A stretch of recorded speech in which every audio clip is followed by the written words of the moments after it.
I remember when I was a cop, I was in a small town. Not many people knew about it, and one day, I was called to check out an old apartment complex that no one had been for years. It had been closed down for a ton of health reasons. But you know how teens are. Sometimes they went up there to smoke, graffiti and stuff. My job or someone else in the area was just to kick them out. We didn't really care. They were just kids after all, of course. When I got there, I found some lit-up smokes. I grumbled to myself, knowing I had to deal with them again. Me. Come on, kids.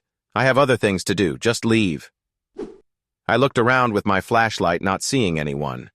I sighed and continued deeper into the complex, walking upstairs.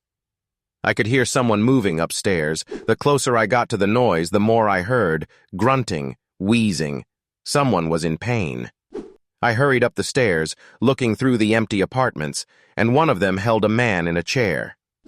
At least, what was once a man. The chair and his surroundings were bloody. The room had been remodeled to look like a surgery room, a quick, cheap one. The tools weren't even cleaned. There were bodies in the back. Their heads were missing. That wasn't even the worst part of it. The worst part was the guy I found. His body was fine, but his head. His mouth was surgically enlarged up 5 times its normal size. His gums, his cheeks, his teeth. He had now around 176 teeth. Not all his.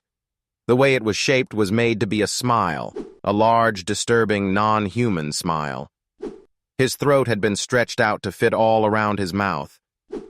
The man was crying when I found him. I fell back, thinking to take my gun out. What else could I have done?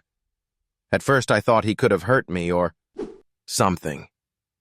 After I had raised my gun to him, I noticed he was tied to the chair. I don't know who did this to that man. We never caught them.